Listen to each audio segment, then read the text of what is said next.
If you guys are into shooting the copper bullets, man, I got a great deal for you. We have partnered with Barnes Bullets. They are world famous, known for that Vor TX rifle, the deadliest, most accurate hunting loads on the planet. I like this company, guys, because I have a personal connection to these guys. Down in central Utah, my dad's got this ranch, and on the way to the ranch, you drive past this Barnes Bullets factory, and it's a really cool building just kind of out in the middle of nowhere. So I know them well. These all-copper bullets provide destructive power, double diameter expansion, maximum weight retention, and devastating energy transfer, all with excellent accuracy. It's a great choice for Western big game hunters and shooters everywhere. So check them out at barnesbullets.com and let me know what you guys think. I appreciate it. You've heard my Silencer Central ads, I'm sure. And I don't know if you have reached out and contacted them yet. If you're interested in a silencer, though, man, this is the way to go. Silencer Central from the start to finish, because it's quite the process. If you've never gotten a suppressor for one of your rifles, you've got to go through and do the ATF paperwork and the background checks and all that kind of stuff. But the cool part is Silencer Central takes care of it all. It's a several-month process, and so what's cool about it is if you don't want to drop all that money right at the top end of this whole process, you can just get a hold of them, and you can do like a payment plan while they're taking care of all the paperwork on the back end. I have the Banish 30, and this thing is awesome. I've never used one of these before, so I'm like learning as I go along. But what I was getting at is from start to finish, Silencer Central has been some of the most amazing people I've ever worked with through the process. They treated me like I was family, and I really appreciated it. You guys should check them out, and you can call them at 866-891-4494 or check it out at silencercentral.com. It will be worth your time, I promise.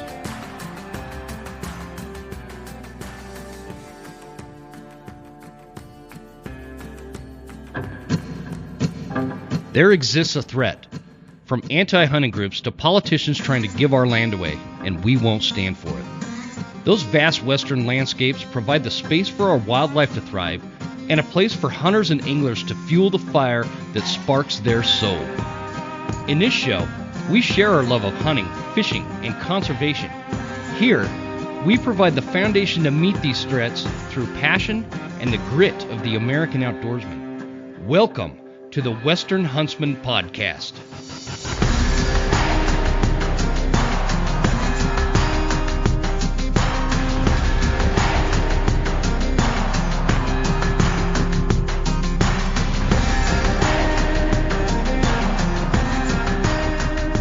Ladies and gentlemen, welcome to this episode of the Western Huntsman Podcast. This is Jim Huntsman, your host, coming at you from the Broken Tine studio, the frozen Broken Tine studio, I might add, right here in Heron, Montana, and brought to you by Eastman's Hunting Journals. Guys, thanks for tuning in, and I apologize about the little break I took there last week. I have an episode to put out, but I haven't even put it out yet because I was bedridden with my wife says it's COVID. She tested positive, and I have been just on my ass all week.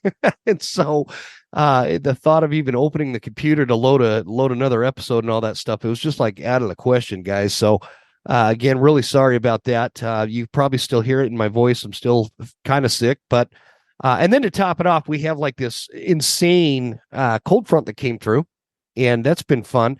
I think the wind chill was like negative 40 something at one point or whatever, but mostly yesterday was negative 22 all day. Had some pipes freeze up. It's been a good time here on the homestead. So this week, what I wanted to do is the episode I told you guys that I had ready for last week, it is with Dirk Durham. And if you guys are following along on Instagram, you saw me post a video asking about some of the things that kind of chap your ass out there in the field with other hunters, and what more of an etiquette conversation, not a hunting ethic conversation, and etiquette conversation. And Dirk and I have a really good conversation about that. And we talk about some of the comments and questions in that post. So pay attention, because that's going to be coming out next week. But due to timing, I want this week's episode to be with my friend Gabe Hinkle, who is out of Western Washington. And has family ties here in Sanders County, Montana, where I'm at, and we've been friends on social media for a long time. And he's just a cool dude. He drives trains. He's a great photographer. He's got cool property up in Alaska, and hopefully someday he'll end up being my neighbor here in Western Montana, and we'll be able to hang out a little bit more. So, Gabe, welcome to the show, brother. I appreciate you joining me. Hey, how's it going? Yeah, hopefully 3 or 4 short years I'll be back. Yeah. So, I miss this month. Yeah, that's for sure. so you grew up in Montana, huh? Yeah, No, well, you. about we moved from Washington when I was about 12 years old. We actually moved to civilization when we came to Montana. We lived way up in the foothills of the Cascades, off grid. I mean, we had solar panel after a while, but kerosene lamps and outhouse and living in a little log cabin that my parents built by hand. So No I grew up in way. the backwoods. Like legit off grid, huh? Like you Oh, guys, yeah. you guys use kerosene for lighting the cabin. Yep. And I pretty much a hillbilly kid. Wow, man, that's pretty cool. I've only met a few people that have actually legit been off grid, and I see a lot of people these days. They kind of do this, I don't know, glorification of living off grid. Like it's this next level living kind of thing, and we've done a little bit of it. Me and my family here, not very long ago, actually. And I didn't like being totally off grid, man. What was that like? Well, back then, I mean, you didn't have the technology. Some of the technology that you can be off grid with now makes it a little bit easier. But, we during the winter, we had to ski or snowmobile out after my dad couldn't plow the road anymore. So we stayed up there for quite a long time. After about first grade, I homeschooled. So Yeah. just living on the farm. We had a big farm, every farm animal you could imagine, So winter times was taking care of all that stuff. Summertime, doing hay, and we had a big garden and putting up food, all that type of thing. So So yeah, that's it like was the it was really good life. Yeah, man, and I bet you it gives you a little deeper appreciation for certain things. I know we only did it for like 6 months. We were legitimately off grid where we didn't have power or anything like that on the property, and it gave me a deeper appreciation for some of the, I don't know, modern conveniences that we have now. Like our place now is, it's just nice having electricity. Oh yeah, my mom had a little 2 foot by 2 foot propane refrigerator for 17 years. So she was pretty happy Wow. when she got to electricity. Heck yeah, man. Heck yeah, that gets old fast filling up those propane tanks too. So Yep. give everybody kind of like a bird's eye view of who you are, what do you do for a living, and we'll kind of go from there. Well, I mean, that how I grew up pretty much, kind of shaped who I am, and like my passions for the outdoors. And my family's kind of always been a little bit politically involved. And as we get into this podcast, we'll be talking more about that type of thing. But that gives me a thing that I'm really passionate about to protect our hunting future and protect rural life, that type of thing. Like I said, I moved to Montana after about 12 years old. I spent every waking moment in the woods when I wasn't working or doing schoolwork, uh, loving those Western Montana whitetails, chasing them around. Uh, Hey, hey, it hey, hey, was easy, Gabe. There's no big whitetails in Western Montana. Well, the whitetail hunting in Western Montana is not like it used to be. Let me tell you, there were some big bucks back in the day. They're a lot Yeah. harder to find anymore. Oh yeah, for sure. I'll bet. Yeah, once the wolves came in and everything. But yeah, so I left Spokane. Moved to Spokane when I was about 21 years old to go to college, and then I did that for a few years, and then hired on with the major railroad, and been doing that for 18 years now. And that's an So interesting life. Keeps me more than busy. yeah, I'll bet, man. That's an interesting deal. So you're one of the guys that sits in the engine, and you're like piloting Yeah, this thing. Is that I operate the train, and when I was in Spokane, I would take trains to Whitefish, which is my favorite route, and then to Wenatchee, Washington, and Pasco. And now I take trains from Auburn to Pasco, and then Pasco to Portland, Vancouver area, and then another leg back up to Auburn. Interesting. It's called the triangle, the iron triangle they call it. What's the difference cruising along in a train versus like taking a road trip on just in your pickup truck? It's a totally different perspective. It's crazy because I some of the places that I take the train in Montana, I would go on hunt up there and camp out, whatever, and just driving, you don't seem to see like near as much. You just get a totally different perspective from a train. A lot of times it's at night. You get to see a lot of critters, that type of thing. Yeah, I bet. It's it's awesome. They You get see a lot of used to things it. that well now I see a lot of things I don't want to see where I work now, but Yeah. Yeah, yeah. I'll bet you do, man. I'll bet you do.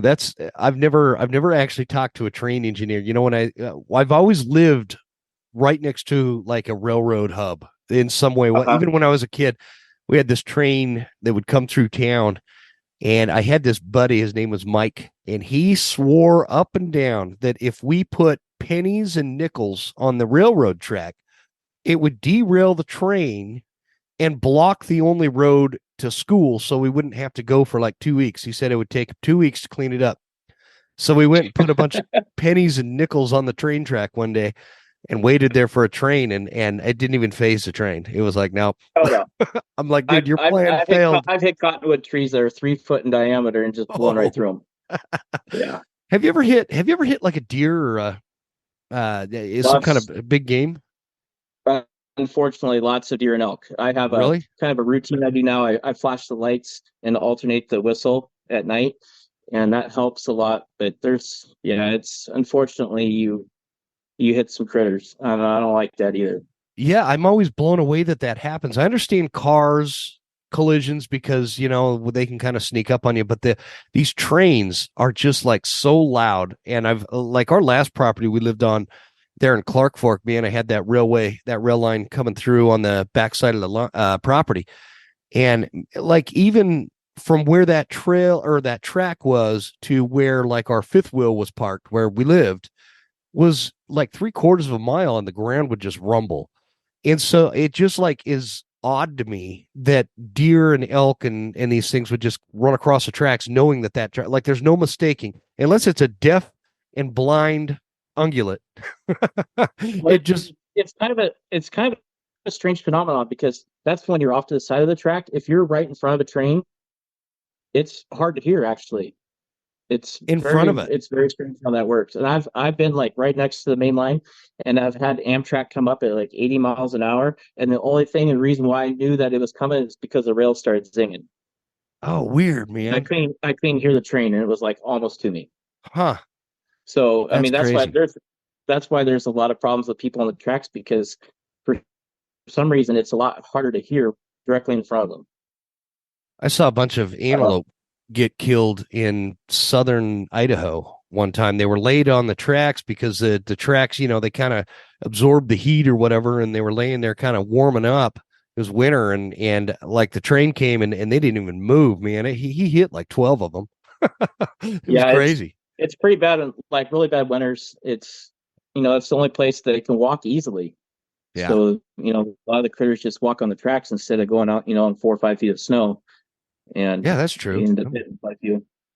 What about human contact? Have you ever hit like a car or something like, or what have you seen crazy people doing? Because we just Unfortunately know, not. I've had lots and lots of close calls, yeah, but I'm hoping to finish out my career and not have to go through that. God, that is That's for just sure. people do some daring ass shit, man. They'll be like all the flashers and the arms coming down, and they're still trying to get around and in front of that train, and it's nuts.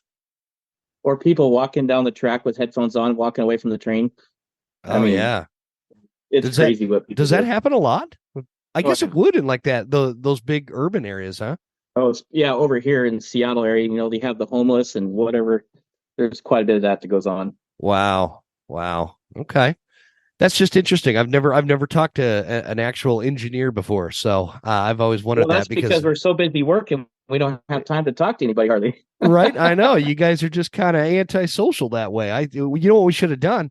Now that would be distracting. You might hit one of those headphone folks. But yeah, record while you're cooking down the rail line there. I wish they don't allow that. We can't do anything but run the train. So Yeah, yeah, that makes sense. I'll it's a bet they're pretty pretty strict strict about it. rule. Yeah, Yeah. yeah, yeah, yeah. So, tell me a little bit about hunting, your hunting background, your outdoorsman background, and walk us through what it means to you to be a hunter. And I've been hunting for 33 years. I mean, that's pretty much when hunting season ends, the next year starts. I'm planning that right off the bat. February's a little tough because I'm wishing I was out in the woods. Oh Uh, man, I know. I bank all my vacations, try to spend as much time in the woods as possible. Usually over now that I got some vacation time, 30 to 40 days, I try to spend in the woods every fall. Like this year, I went on a trip to Alaska caribou hunting, and then came back and went to Wyoming and Montana, did a little hunting there. Uh, did some antelope hunting, which I'm not able to do as much as I used to because it's harder to get tags. I Yeah, used to be able to drop tags every year and do that. Montana now is every other year, where I used to be able to draw every year. Um, yeah, it's my favorite to go back home and hunt. Doesn't matter where in the state. I travel all over in the state and hunt. So yeah, yeah. I like to stay home as much as possible. That I could spend some time with my folks. But every year, uh, I try to get out as much as possible. That's it's my life. I mean, I grew up hunting. My dad was taking me out when I was 4 or 5 years old. I had a 22 on my hands running around the woods when I was 6 by myself. And hmm that's my life. So, and Well, I I knew we'd get do along. whatever to try to protect it. Yeah, yeah, and that's that's a big reason why this show even materialized, was because of some of the threats I see for the future of hunting. And there's been a lot of like, especially you guys in Washington, man, that we've been dealing with that commission issue over there a lot lately on this show, and there's a new group over there called the Washington Coalition, and these are folks, they're just like regular dudes like us that had concerns, and all of a sudden were made aware of some of the shenanigans coming out of like those anti-hunting commissioners that make up part of the commission of the state of Washington there. And they wanted to put some action to their words because these concerns, it's hard for, like, you know how you've got all these names out there, these voices, you've got these like hunting celebrities or whatever, and they make up a very small portion of the hunting community. The majority of us are just average dudes that don't have a voice. We don't have a platform. Obviously, the Western Huntsman does now, but I'm still not like some hunting celebrity. I'm just some dude that talks a lot of hunting and a lot of shit. And so, yeah, it's hard for people to have an outlet to express their frustrations and see. And I like to get the perspectives of people like that on this show that maybe see things a lot differently than somebody like like the dudes that work at Meat Eater, like the Ranellas and all those other folks, that all these names that we know. They have their perspective, but sometimes, not that their perspective is wrong, it's just it's got blind spots, just like perspectives like ours, just like the average hunter, we have blind spots as well. And so I like to get everybody's perspective so we can kind of formulate what we could do to protect the future of hunting, because I am when I started this podcast, Gabe, I was nervous about the future of hunting. Now it is, in my opinion, it's emergency status, and a lot of it is hunters shooting themselves in the foot. And a lot of it is the growing anti-hunting movement, and a lot of it is these animal rights activists and these value sets that differ greatly throughout different perspectives and upbringings, and people live such different lives in America, and people get so tribal nowadays. So all that's a long way for me to ask you, what do you see, when you're looking into the future of hunting? What do you see as the biggest threat? Well, I'll put some background to it. I've always been aware of what's going on politically with hunting rights and stuff with rural lifestyles for a long time. I remember back in the day where I would bring up something that's going on politically that had to deal with hunting, and like a Facebook group or a forum or whatever, back when it wasn't popular, and you pretty much just get kicked out of those because people didn't want to listen to anything about politics. And they were just, they wanted to enjoy their hunting lifestyle. In the last few years, with all the stuff that's happening, it's just been accelerated. and a lot of guys have been getting involved, which is good. I think there needs to be some direction there. It does make a difference, calling your legislators, going to meetings, email like the Wildlife Commission, that type of thing. But I think we're to the point now, like you say, we're in emergency status. We need to take it up another notch. We need to start, using what the environmental groups do with us and start, suing them, that type of thing. We need to really get on the ball because it's coming from every direction right now. I mean, Yeah. in the last like 5 years, it's just I never imagined that we would be where we are now. I mean, I figured that might happen 20, 30 years down the road. Yeah. Yeah. But Me it's too. just every year it just gets worse. And guys have to realize that this is the new normal. I mean, everybody gets demoralized, you get one defeat or whatever. So everybody kind of want to go back to their corner and whatever happens, happens. It can't do that. This is the new normal. This country was built on people that would fight for their freedoms. And, as a normal guy, that's what our responsibility is to do that and just to keep after it because this is the new normal.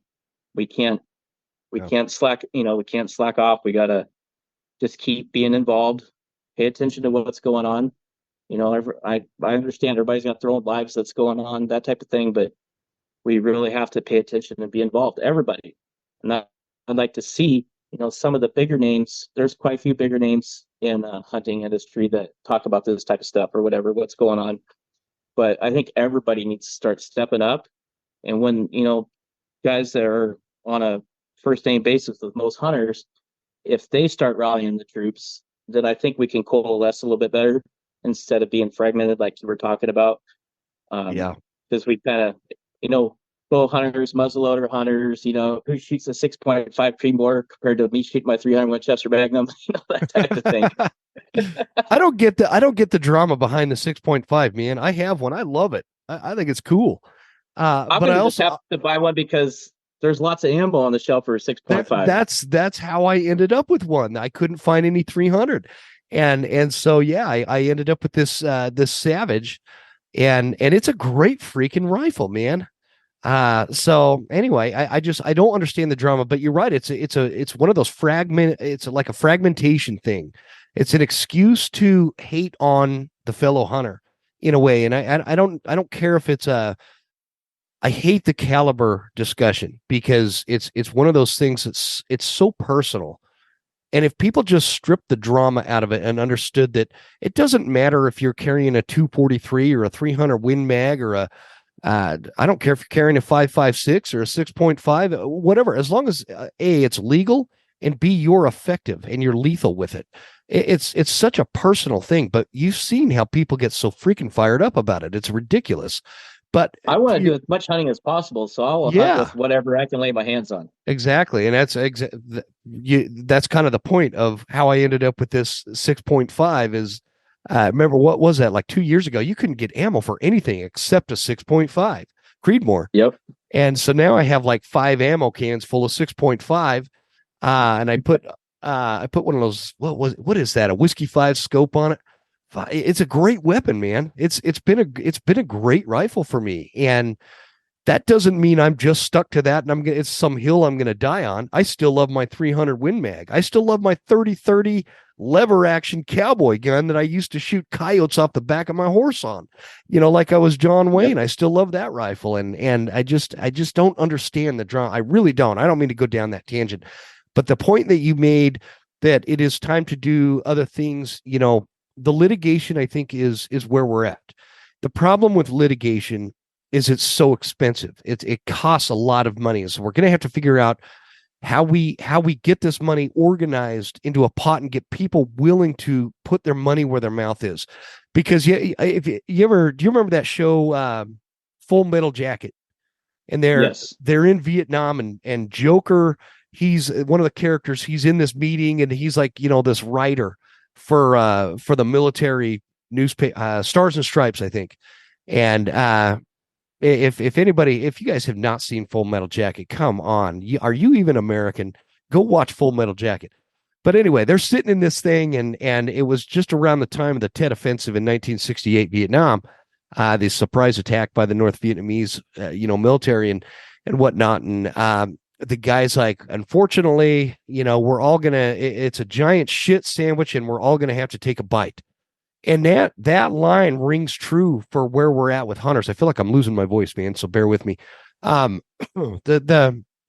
That line rings true. We're all going to have to take a bite of this giant shit sandwich because we have not to use a cheesy military or historical reference, but we have like this Tet Offensive going on, and we have this major enemy that is out to get us, and they're so well organized and they're so well funded, and they have the ability to bring litigation against us, and they have the ability to get in the ear of these legislators, and it's scary, man. And it comes out. Where does this come from in your mind?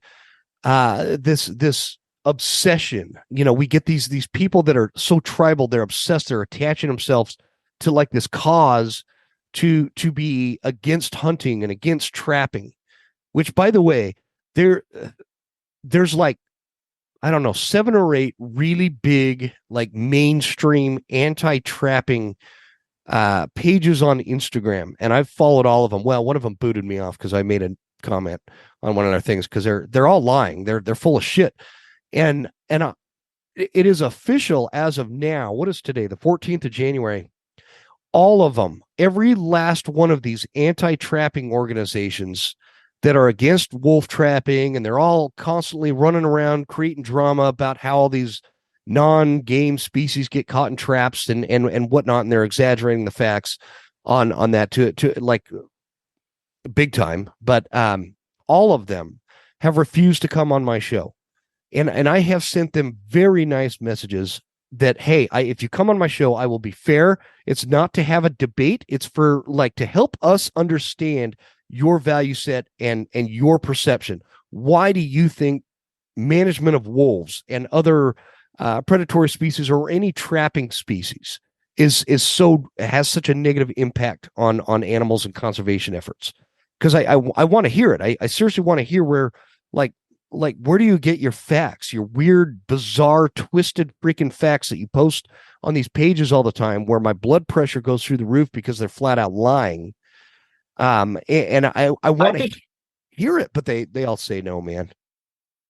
I think it's, I'm a little bit more cynical about it. I really don't think a lot of them really care that much about wildlife. It's a business. It's a big time business because they can misconstrue the facts, say whatever they want to say, and then they get people's emotions fired up. They'll donate money. That's where they get all this money for all this litigation, is just because they play off people's emotions and then they donate. We're going to have to just raise the money and do it ourselves too.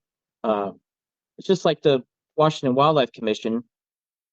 I don't really think they really care about wildlife. What they care about is they want to get rid of the hunters off the landscape, and they're willing to destroy the state's wildlife population in order to do that. And that's exactly what they're moving.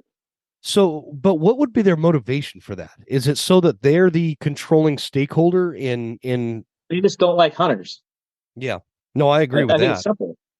They just don't like hunters, so they're willing to make these decisions to lower game populations, so then we're not part of the equation. And it could even go deeper than that. I think that there's some, and I don't think like your run of the mill anti-hunter is like this, but there's these like what do they call those? What does an octopus get on you, like the tentacles, right? These long reaching tentacles. I still have a little bit of this. Whatever's ailing me, whether it's COVID or not, it's still messing with my brain a little bit.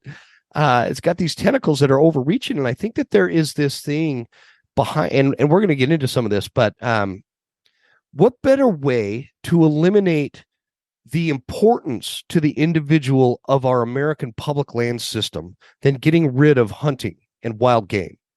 Because we all know, like, if you just let wolves run amok with no management whatsoever, that's going to catch up to the entire ecosystem. Everything's going to start dying off, right? Without that wild game, what value is public land? Like we would not have a national forest system, for example, that spends billions of dollars to manage these public lands without the actual stakeholders that make up why it's important, meaning hunters. What say you? They want to remove us as the stakeholder. We're going to get into uh, talking about what this natural asset company thing here in a little bit. That's more of a control type thing. Um, they want to. I don't know if that situation deals with what we see in like Washington State and elsewhere. Um, they just I just don't think that they want us as a stakeholder. They I guess what I'm asking, I took you down a little a long way to get here, but it troubles me, Gabe, sometimes when I think about like what is a person's motivation to be so committed to taking somebody else's cherished lifestyle away.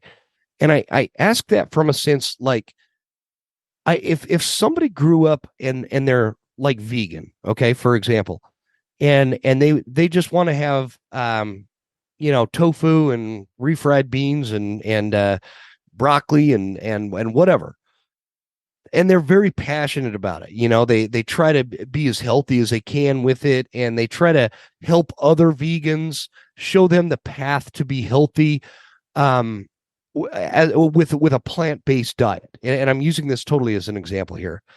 I would never, as a hunter, pursue or put my personal effort, blood, sweat, and tears, or even I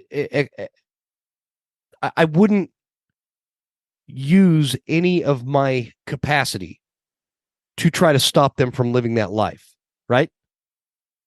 The problem is the problem is they don't return that favor.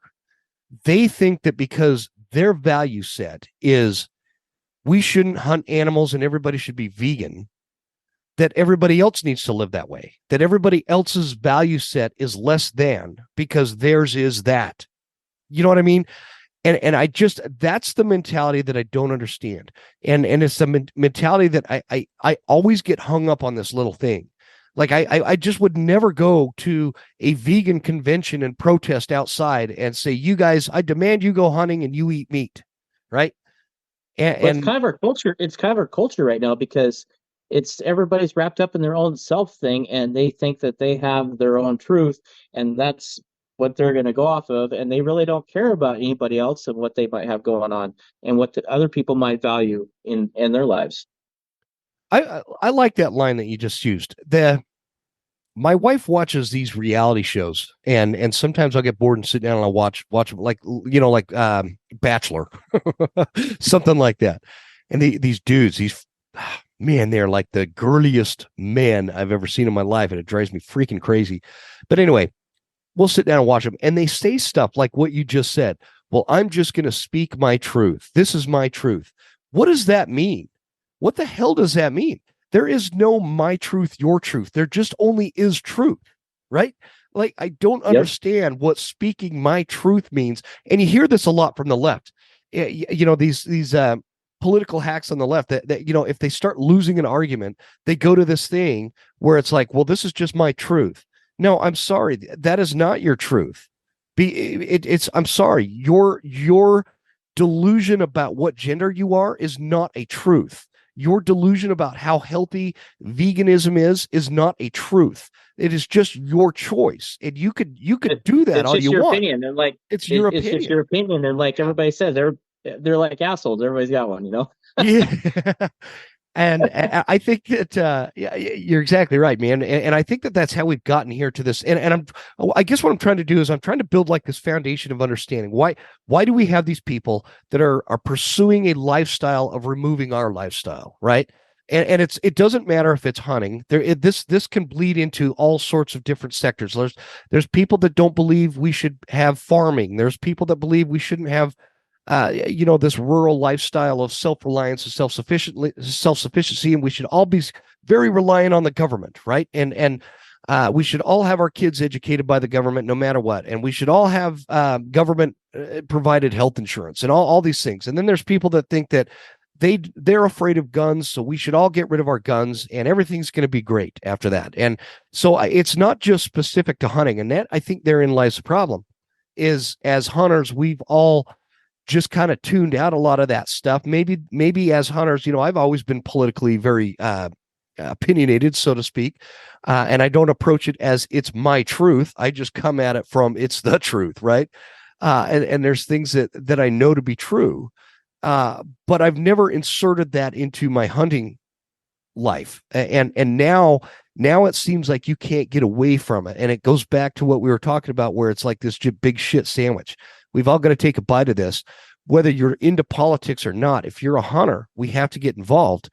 And I don't know, this is just, I guess, where I always get hung up on this. Chris Rowe explains it, man. He's got this, a way of putting basically the progressive, the status attitude as to values, and how their value set is to try to control what other people's value sets are, where the other side of the aisle is just kind of more of a live and let live thing. And that's, I don't know. I got us all squirrely, man. I think we have to realize that it's not all of their side is on the same level.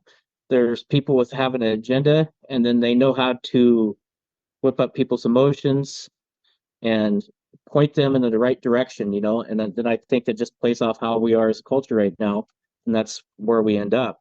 But there is a lot of people that have a hardcore agenda, and they will do whatever and say whatever to get what they want. And like this whole natural asset company thing is prime example of that one. Yeah, let's talk. Introduce everybody. What is Natural Asset Company? NAC? Is that? Yes, it is something right now that was created by this group called the Intrinsic Group, and they went through the New York Stock Exchange, and now they have the SEC is reviewing having a public comment period right now in order to get this through. And basically what it is they want to have a private investment portfolio where it invests in our public and private lands. And I'll read you this thing. The guy talked about it. It's pretty scary. Their description of it is the natural asset company will hold rights to nature's ecosystems, productions, air, water, genetics, agriculture, etc. So basically, they want to own the air, the water, the land, and that's public and private, and they can have foreign investment also with it. And so, when you break down what they're saying, natural asset company, right? Are you talking about, like, this would be a private company, maybe publicly traded, that owns these publicly traded company that owns and manages natural assets, to include like there will be different companies that there will be different companies that you could invest in, and they will either buy public or private land or lease it out. I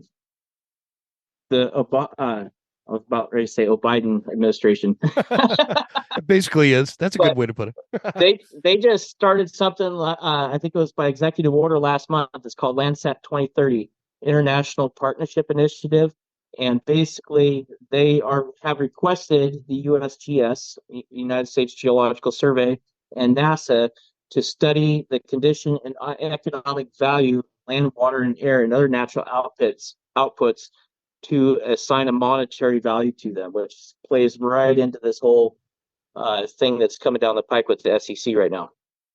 So I want to read one paragraph from this thing that you sent me. It says, unlike other types of companies, the purpose of a NAC is to maximize the value of the land's ecological services rather than generate a profit from traditional activities. unsustainable extractive activities, including energy extraction and the use of farm machinery and synthetic fertilizers, would be prohibited on NAC managed land.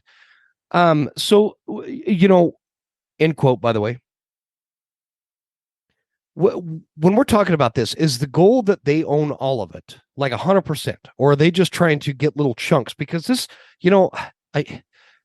what drives me crazy, this is the link that I have here, came from the state treasurer of the state of Utah. And a lot of this crap comes out of the state of Utah. And it's like there's always this threat in the state of Utah over public land. And they've lost, I can't remember what the number of acreage, it's in the millions. They've lost millions of acres of public land in the state of Utah. So is the goal that they own all of it? I've been talking about Hoffman boots for a very long time. You guys know that I'm a huge fan of this company. And it's not just the great products that they make. It's the story behind the company and the people that run it. This generational family of shoemakers right here in North Idaho make some of the best hunting boots and pack boots and lineman boots and all your boot needs right in one place at hoffmanboots.com. For us hunters, I highly recommend the Explorer. And I don't care if you're running in the 6-inch or the 8-inch or the 10-inch. Personally, I love my 8-inch Explorers. They've got the Vibram sole. They are totally waterproof. There's no break-in period. Guys, you can't go wrong with Hoffman boots because you get all that without breaking the bank. So check them out at hoffmanboots.com and use promo code all caps lock Huntsman10 at checkout for 10% off and find out why I have been wearing my Hoffman boots for years and years. Don't be one of those people that have it in their mind that Savage Arms is the same firearms that your grandpa was running around with 40 years ago. It's not. Big game hunting rifles that you can count on. I love my Savage firearms. I have got the Savage 110 Hunter, and my daughter is pretty happy with this 110 Apex Hunter XP. The AccuTrigger is a really interesting little piece to this firearm, and it's a new piece of technology that if you've never tried one, you should, because it'll make you more accurate. It's a much easier, higher quality firearm than anything else I've got out there, and I've got a lot of firearms, guys, and so if you're in the market for a new hunting rifle, make sure you visit savagearms.com, because I promise you're going to find something that is accurate, easy to handle, easy to use, long range, functional, just a high quality weapon that you could take to the field and have a lot of confidence that when the time comes, you've got that Savage backing you up and you're going to be notching a tag. Check it out, savagearms.com. Let them know the Western Huntsman sent you. Thanks, guys. They're not from the state of Utah. Actually, it's the Attorney General of the state of Utah who's been kind of putting this out there, what's going on. So as like a whistleblower status? You mean? Oh, okay. I don't want to have the tinfoil hat thing here. I'm going to try to abstain from that as much as possible. But if you look at the group that requested for a New York Stock Exchange to create this, New York Stock Exchange actually has a whole website dealing with natural asset companies.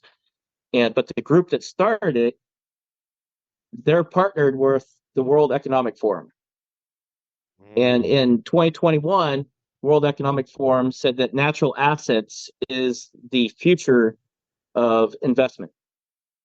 So basically, that's scary. They figure there's $125 trillion of immediate capital that they can access if they monetize our public lands, waters, everything. And so that's what it is. And so the New York Stock Exchange, Wall Street, they're wanting to make money off of it because they have stock trades, all that type of thing. But it's basically they want to have complete control over our air and water. Totally. And I could, as I'm kind of like Googling and researching as we're talking about this, because it's some of this stuff is really scary. They've got like pictures of what is obviously BLM land. So, and by the way, I want to retract. I don't want all my friends down in Utah, I love you, but Utah has been a problem public land wise. But I take back what I just said about Utah being, because he's right that this guy is actually kind of more of the whistleblower on this, almost given warning to it. I'm Investors, surprised it's gone under the, flown under the radar for the last couple of years. I mean, because I'm pretty yeah, involved me in like too. watch and research stuff out. I haven't seen anything about it, and it just, Uh-uh. it hit my attention about 2 weeks ago. And they're having the comment period ends on Wednesday, whether to create this asset class. The SEC, their comment period ends on Wednesday. Yeah, yeah. Okay, so that's what we need to make people aware of to make comments on this. And it's funny you say that. It's one of those things that it makes sense for them to fly this under the radar because the general public would not be for this. Like No, that one of the things they're talking about. Let's see. They like a lot of things that are kind of shady and hush hush, things that fly under the radar kind of things. They always have. You can always find these articles where they're like trying to sell people on this, and they paint this picture where it says like, quote, we were looking for a private sector approach that wasn't dependent on policy. It wasn't dependent on traditional taxes, regulation, or philanthropy to price in these assets and give investors the opportunity to invest directly in nature, whether that's for climate or biodiversity. Yeah, that's gibberish for we want this company to own these assets so that we can control the revenue that is made off of these assets, and to hell with the public to have access to these lands. that the guy that the CEO of that Intrinsic Exchange Group, his name's Douglas Eager. Yeah, that's who I just think I quoted, sent you that podcast that he did. and But I have not been able to listen to that yet. By the way, I meant to tell you the that. first sentence says everything. It said natural asset companies will hold rights to nature's ecosystem productions. So if you Yeah, and break that sentence down, you'll realize that they want to control everything that has to do with our natural ecosystems. yeah, and so basically, what that means to the listener listening to this is that takes you from being in quote unquote Stakeholder. owner of public land, a stakeholder, where currently let's use BLM and Forest Service management managed for the good of the people, right? And for to our benefit, whether that is through recreation or mining or grazing or everything that kind of takes place on a lot of these lands. And anybody listening to this show should know how that system works. So, but that takes us out of that equation. And what was that sentence you just read? Can you read that again? Natural asset companies will hold rights to nature's ecosystem productions, air, water, genetics, etc. So who is going to be the stakeholder in that? That is going to be the people that own stock in that NAC, that natural And so asset company. whoever can buy as much. So, companies like BlackRock. Or Yeah, and what's even crazier about this is it's not just people in the United States of America that can invest. There's a foreign aspect to this that they allow foreign investment. So you have countries like China and Russia that can buy into our natural resources. that's scary. That's really scary. I hate the entire thought of foreign entities owning our currently public lands. I don't like them owning. Sorry, I'm trying to read and talk at the same time. This is creating this whole new category and monetizing things that nobody has a right to own, said Margaret Byfield, the executive director of the American Stewards of Liberty, a property rights focused organization. So this is a property rights organization throwing a fit. And they're defenders of private lands. So we know that the private lands are going to have their advocates. Do we have anybody advocating for the public land side of this? No, and that's what it's really surprised me. Is some of these groups haven't come out. You would think, like backcountry hunters and anglers, they've been pretty active with the public lands issue. But like we were talking about, this just takes us out of being public landowners. We will not be a public landowner any longer. There will be Exactly. corporations that own, and they will be making the decisions. So we would no longer be the stakeholder. And one of the exactly. One of the concerns I see throughout as I'm kind of like spot reading through some of these articles, I need to move my screen so I'm not like talking out of the mic here when I'm doing this, but um, I'm seeing a lot of discussion around sustainability, um, climate change. There it is for like the fourth time.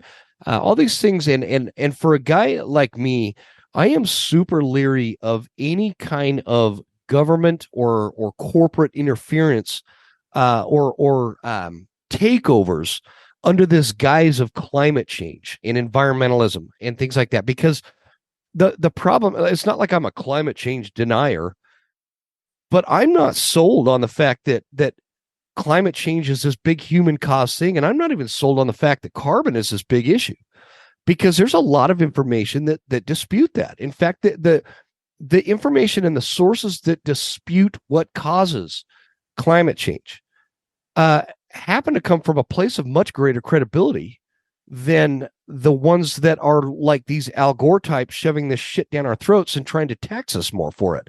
I'm sorry, I'm not paying taxes for your science project that you have no data on.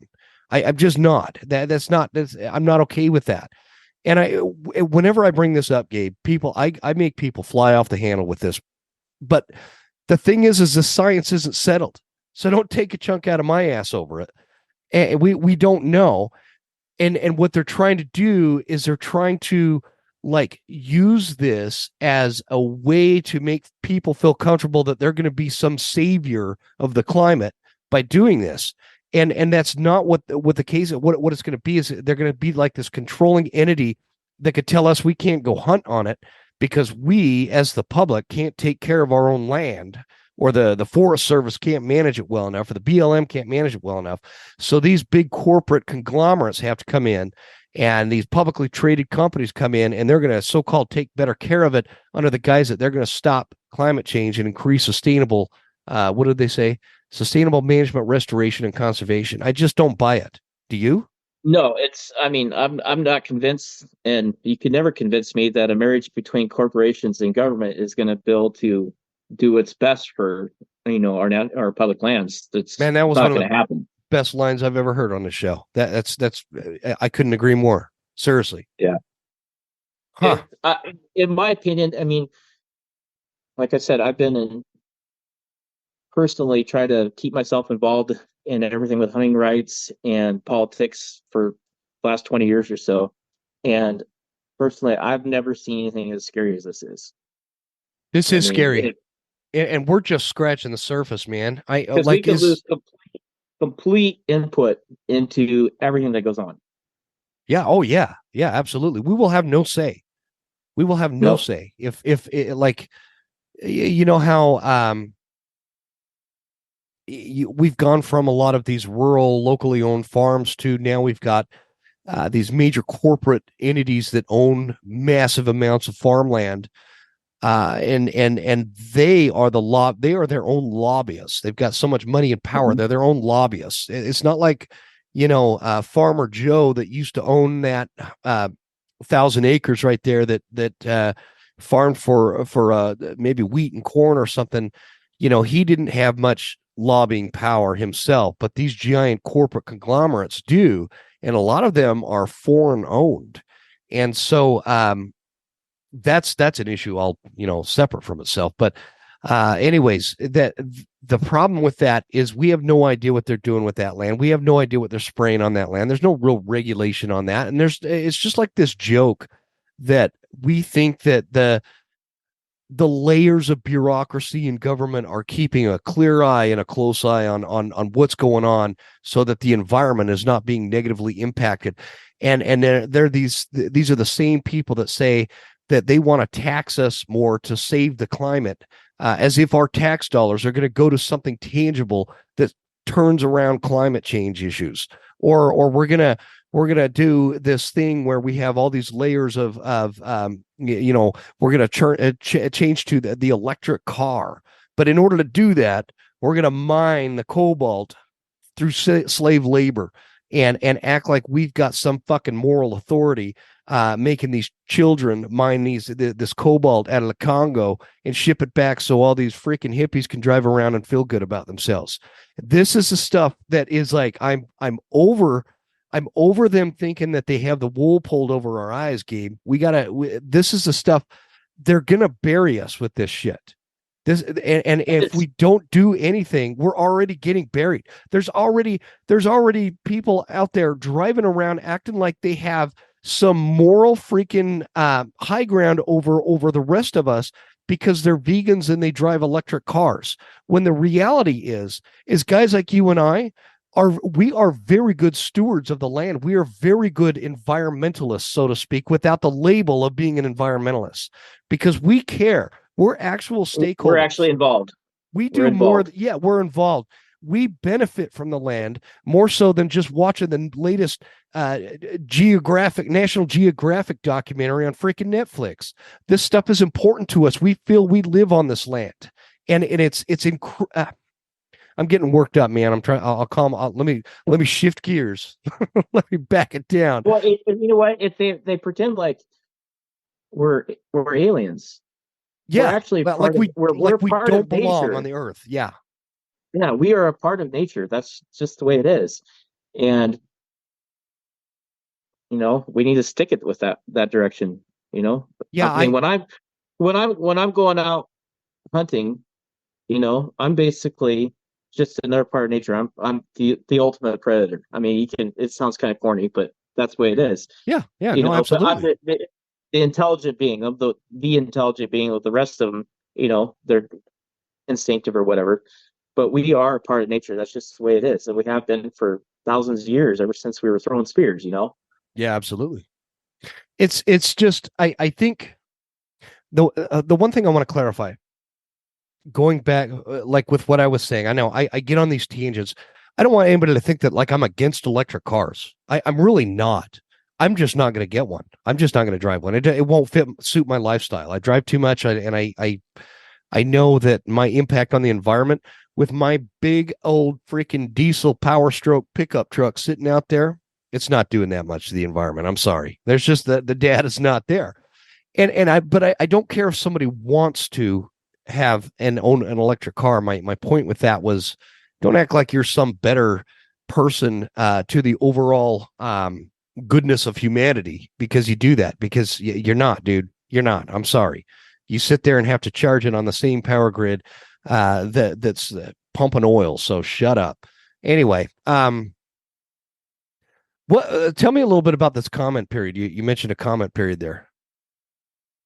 Well, unfortunately, they got it extended. There was, I think, 49 senators or congressmen that wrote a letter to the SEC asking them to push out the comment period. And like I said, it ends the 18th. And once that's done, if they accept it as being an asset class, and it's, then I think our only direction is to go through Congress to get something to stop. You know how that works. On either side of the aisle, there's nothing that happens. Yeah. Slow motion. Real quick before you go on with that, I'm going through with this article here. This eager guy. Let's see. He said critics have misunderstood the proposal and what kind of authority a natural asset company could actually assert over lands in its portfolio. Lands in its portfolio means that they own that land. That's their asset, right? And so that it's not like he can claim that he's not going to have some authority over it, because that's not true. So he says whether it's under the Bureau of Land Management or Fish and Wildlife Service, National Park, National Forest Service, all of those have existing rules. You couldn't come into an area that is multiple use and change that. Do you believe him when he says that? No way. No, I don't either. I mean, because just off of his definition of a natural asset company that says they will hold the rights to nature's ecosystem productions. I mean, so they can, how they are. They sidestep and speak out the side of their mouth on everything just to make it look good for, that they want to save the planet. But that's not the case. Yeah.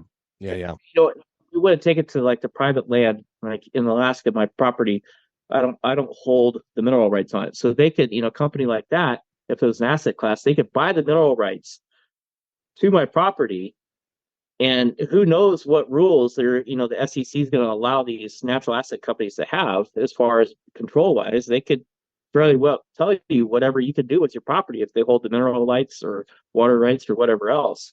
So that's on the private property end of it, that's a big concern. And easements, conservation easements, I know is a big deal. Oh yeah, yeah, yeah. What? Not to totally shift gears here, man. But would you mind sharing like whereabouts in Alaska is your property? On the Kenai Peninsula, about 35 minutes from Homer. So what kind of bug got into you to go buy a chunk of land up there?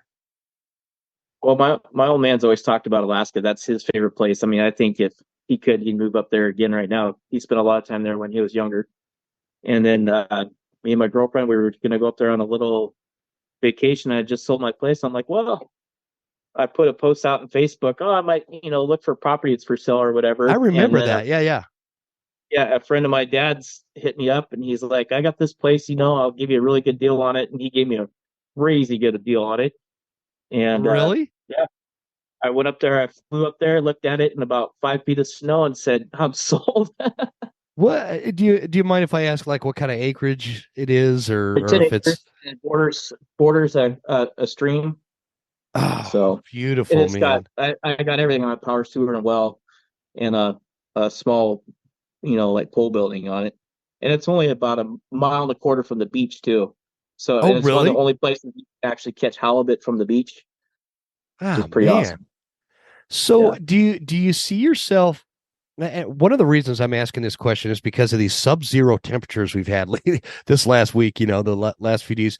Do you ever see yourself like living in Alaska on the Well, property? part-time. That's my goal, is to spend half the time, once I retire from the railroad or whatever, half the time in Montana and half the time in Alaska. Gotcha. That's what I'd like to do. It's been warmer up there. It's been warmer up there than it has down here. is it really? Oh yeah. I've always wondered that. It's in the 30s. Yeah, I could deal with the 30s, but this whole negative 22 thing, like my wife and I, we talked about it years ago. We're like, maybe we'll move to Alaska. Last great frontier, right? But man, I moved over to Augusta, Montana for a year once. It's Ooh, over yeah, by that Great gets Falls on the cold. Oh yeah. Rocky Mountain front. Yep. It was 35 below zero for 3 weeks. Yeah.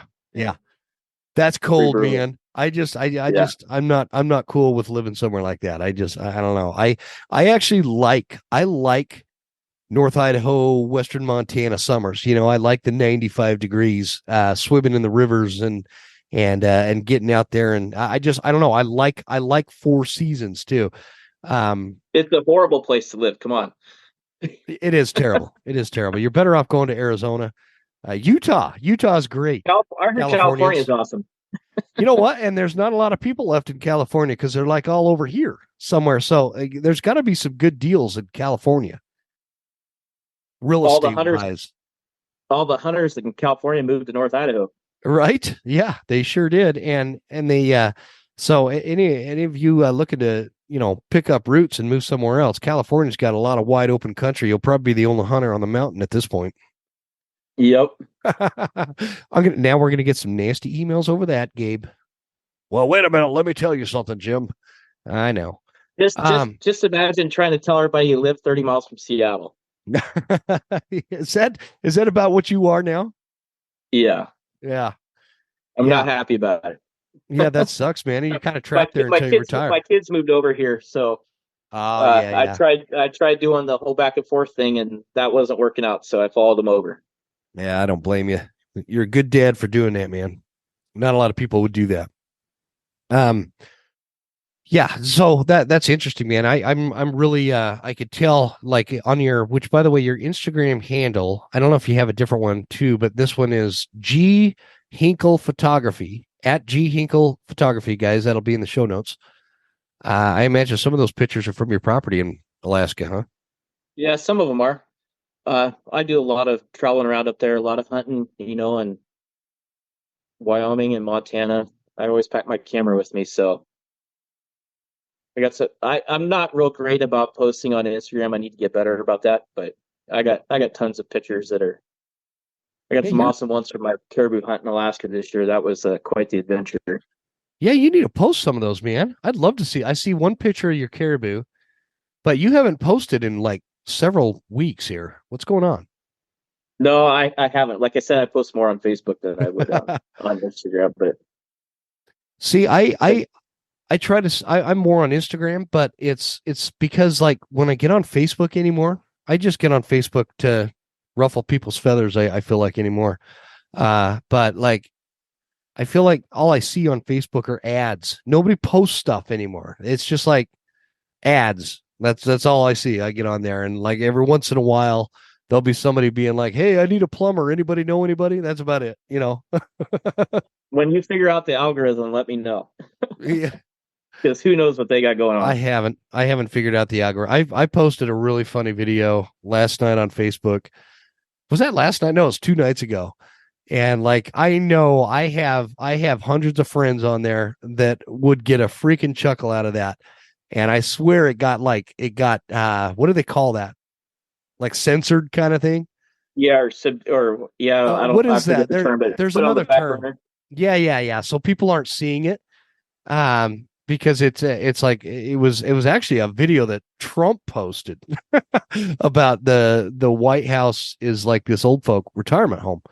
And it's pretty dang funny. It's like the king of trolling right there.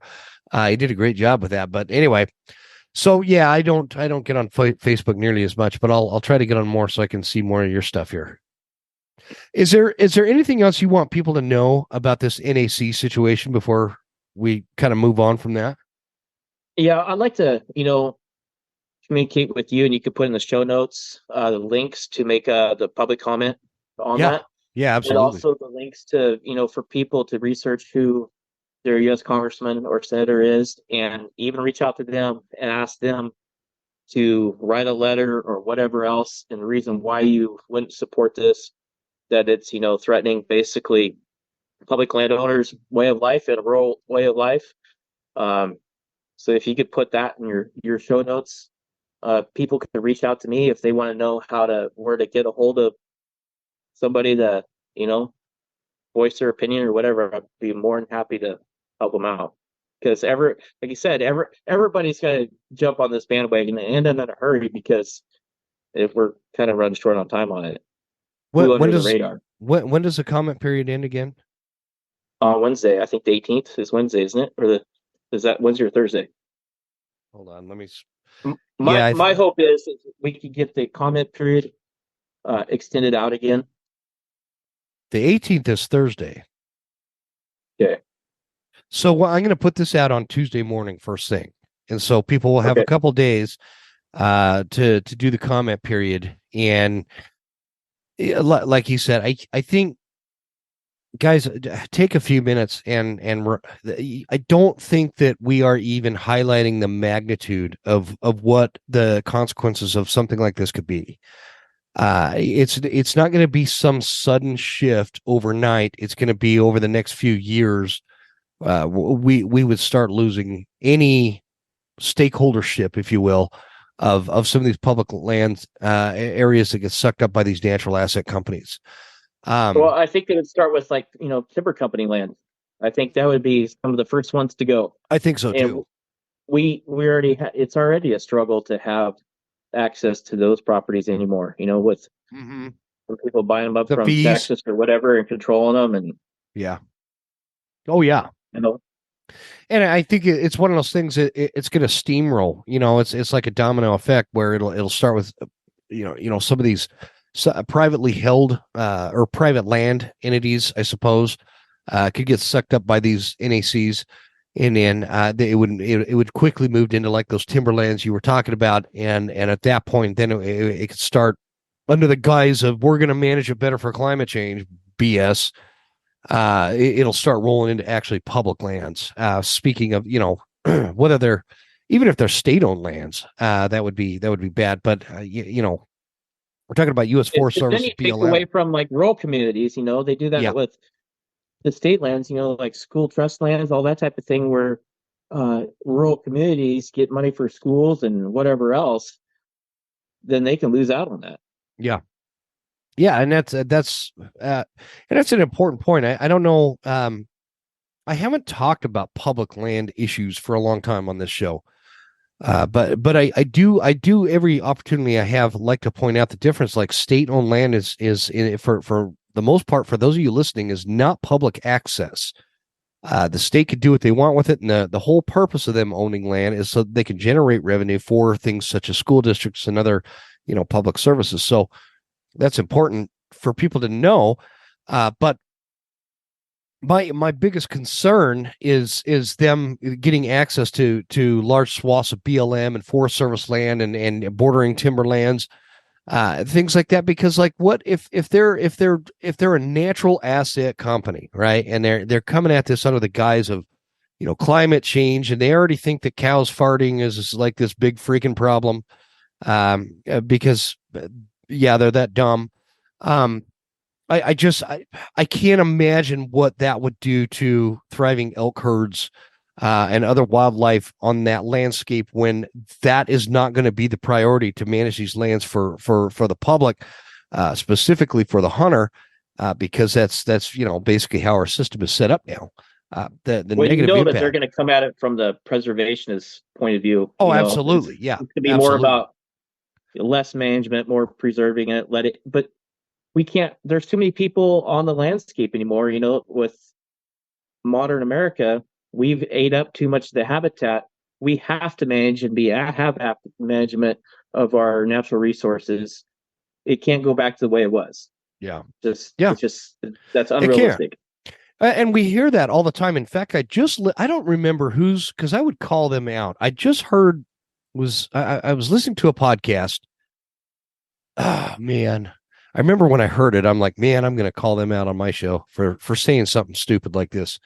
I don't remember who it was, so they're off the hook for now. But they literally said that these anti-hunters, they think that animals can manage themselves on the land, and I agree that that's true, but no. Whoever that was, I listen to a lot of podcasts, and I like to hear everybody's perspective and really think about it.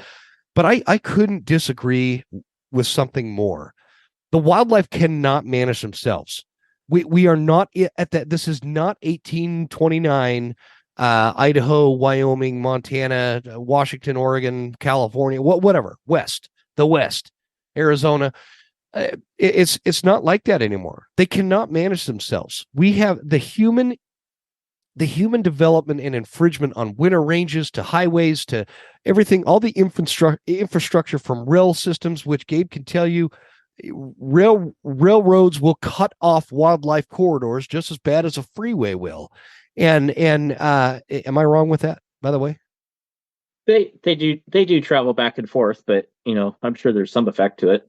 Well, I'm going to come at it from this perspective. When I'm hunting and I have to go way up this stupid, what are those, like lava rocks they put on the side of those things, cross that railroad and drop back down, I'm pissed. So it cuts off. They're rough to walk on, that's for sure. They are. But anyways, the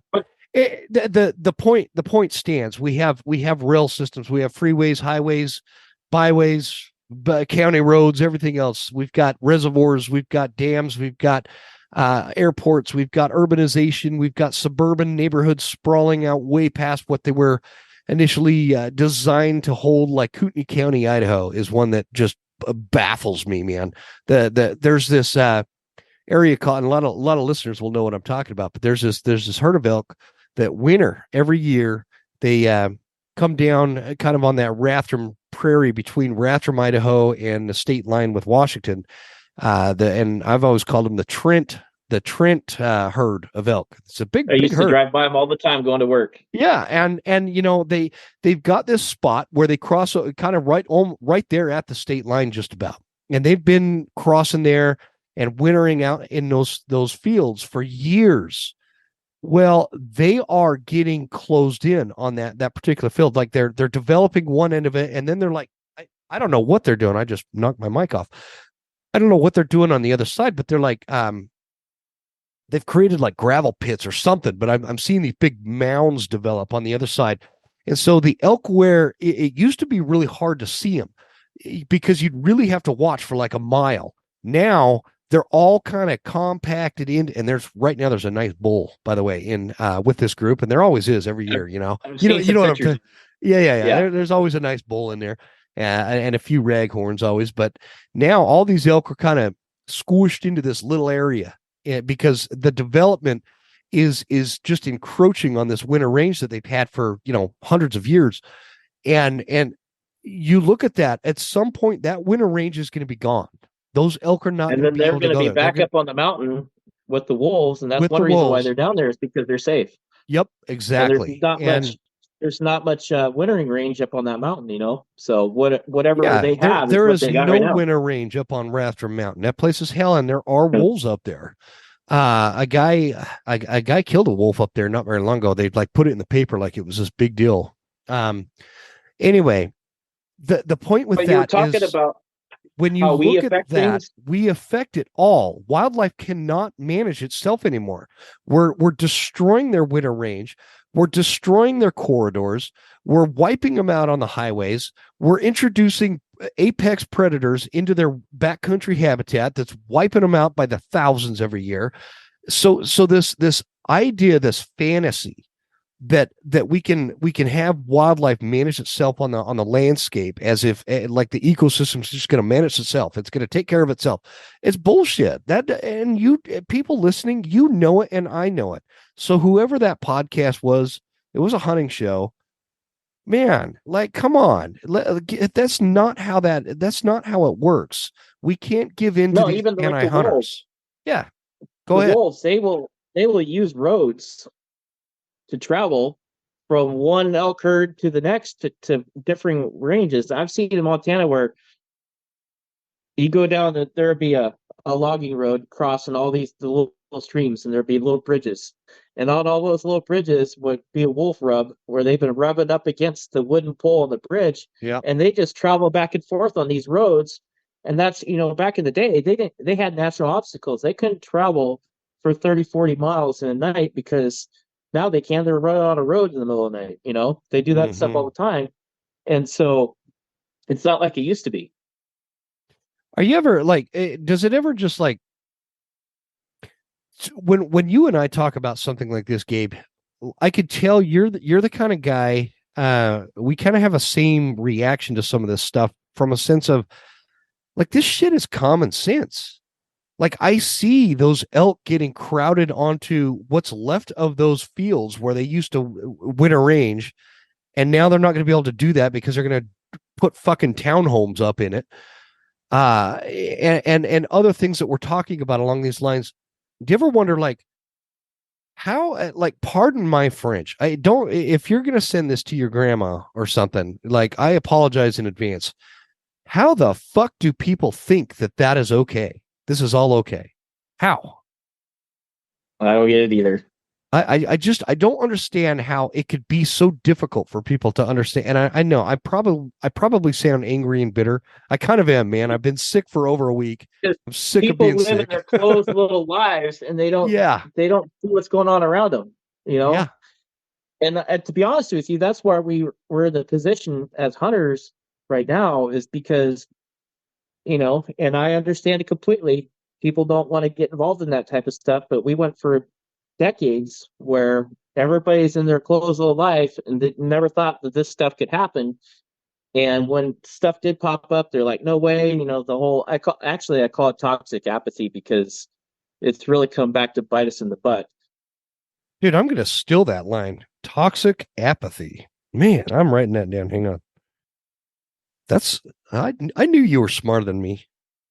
Toxic apathy. That's a lot better than toxic masculinity. It makes more sense. Spend a lot of time. I figure out all kinds of things out when I spend all those hours on a train. I was going to ask you that. Do you like when you're cruising down, you're going through the mountains with your train, I don't know how many tons of whatever you're carrying.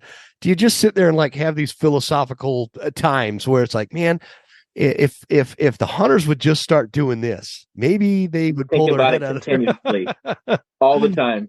I do too, because I drive a lot for my day job. I cover all of Washington, Idaho, and Montana for my day job, so I'm on the highway a lot. And now every time I'm on the highway and I see a train, I'm going to be like, I wonder if that's Gabe. I'm going to drive up and start waving. There's a lot of people that do. Do you ever bust the dudes that are always painting the side of the train with what do they call that? Tagging? You know what? To be honest with you, this is something I can't figure out because every train car's got that on them. Yeah. And I've only seen one guy do that in 18 years. Oh, really? Yeah, they're You know, just silly ghosts or something. I don't know. you know what's funny about that, man? Like I look at some of that, like, dude, some of those dudes are serious freaking artists. Like that Oh, is there's some of them. like Absolutely what? amazing. How did you do that? That's crazy. They do that with spray cans. Yep.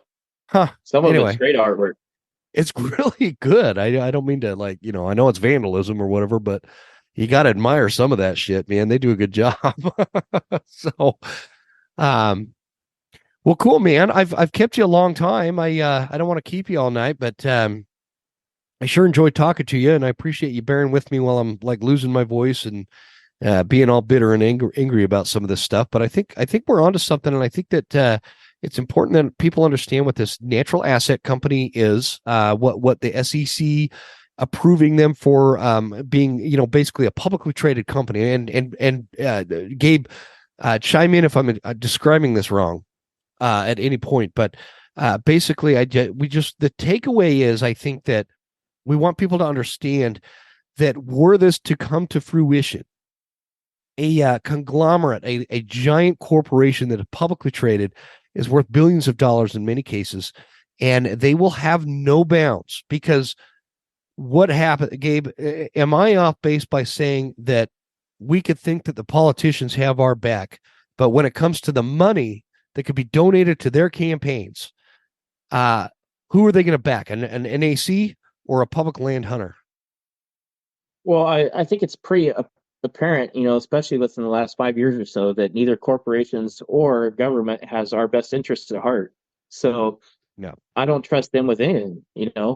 That's why we have to stay involved. We got to protect what we have. I mean, there's many people that, died for our freedoms in this country. And as private citizens, this is our part. This is our responsibility, is to keep up things at home and make sure those freedoms are maintained at home. So it's just like I always say, like voting, that's just the first step in your like civic responsibility. You could vote somebody in office, but you just can't let them go and do whatever they want to do. You got to keep them, hold their feet to the fire and keep in contact with them. As we see everything that's been coming down the pike the last couple of years with hunting or whatever else, you just have to really pay attention and hold people accountable. I mean, you just can't Yeah. let them have a free for all. But everybody needs to quit, you know, band together. Forget this whole I hate non-residents crap, all the stuff that you see all the time, all the things that distract us or whatever, and come together and actually work as a team and protect what we have. Because if we don't stay involved, we're going to lose it. And Yeah. that's just reality. I mean, we can't get around it at this point. I love it, man. That's a great way to put it. And I want to add to that do you have just a minute? Yeah, Yeah. go play then. So for those of you listening, what Gabe, I just kind of want to add to what he's talking about, because he's incredibly right. First of all, I want to provide a public service. So I have you guys know I'm a huge fan of Savage. They're one of the sponsors on the show. And I've got one of their 6.5 Creedmoors. My daughters have Savages. Great rifles. In fact, they've got that Aki trigger. I think that's why I'm such a big fan of it. If you guys get buck fever, that Aki trigger is really good. I get buck fever. In fact, I'll have my 12-year-old out there in the deer stand, and a buck will come in. She's cool as ice, man. Not me. I'm over there shaking my ass off. My boots are about to fall off because I'm shaking so hard. I get that bad of buck fever. So that Aki trigger is great for that. But anyway, what I want to tell you, the public service I'm going to provide, if you have a problem with a 6.5 Creedmoor, my email is jim@thewesternhuntsman.com, and I want to take that burden off your shoulders. Send me the meanest, nastiest email you can think of as to why the 6.5 Creedmoor is a product of Satan, and I will read that and I will respond. And I just want to hear why it's so bad. Okay. And then that way we're not ripping each other apart in the next Facebook group about what freaking caliber somebody's using. So let that be the burden relief for you. Send it, Jim at I'll thewesternhuntsman.com. take the non-resident hate too, Yeah, send because that. people don't think about that. That's why the hunting industry is what it is because it generates income. That's why we can fight for the things that we do. If we don't, have non-residents that go to different states and hunt or whatever, I'm sure, the guys that like to just hunt in their state, that's great. But that creates our industry, and that industry pays a lot back towards conservation and fighting stuff like this that comes along. Good point. Yeah, no, absolutely. And to your point, and to the point we were talking about when it comes to like who the stakeholder is going to be. Consider this, folks listening. It doesn't matter if you're a Democrat or Republican with this point either. But what is your typical congressman in the House of Representatives make? 170, 180 grand, something like that. 175,000 a year. Is it 175,000? Okay. Yeah. 175,000. That is not, now to some of you, that may seem like a shitload of money. And it is. That is a lot of money, especially before Biden's Bidenomics. But here we are in 2024. And when you consider what some people that own businesses that are very successful, what the kind of income they make, 175 grand is really not like this shocking amount of money. Okay. Especially when you have to rent a place in Washington, D.C. Exactly. And they do. They usually have a place at home and then their place in Washington, D.C. And it's not super cheap. So keep that in mind when you're considering these poor, underpaid congressmen in D.C. I'm trying to say that with a straight face, Gabe. But Nancy Pelosi has a net worth personal fortune of $114 million. Now, riddle me this, folks, and it doesn't matter if it's Nancy Pelosi or anybody else. Riddle me this, though. How in the flying fuck does Nancy Pelosi have $114 million worth of net worth, making 175 grand a year, or possibly a little more because she was speaker? Maybe that's that. I can't imagine it's that much more. Maybe she's making 200 grand. How do you take that kind of money and turn it into hundreds of millions of dollars whilst out of the same side of her mouth talking about the impoverished in America?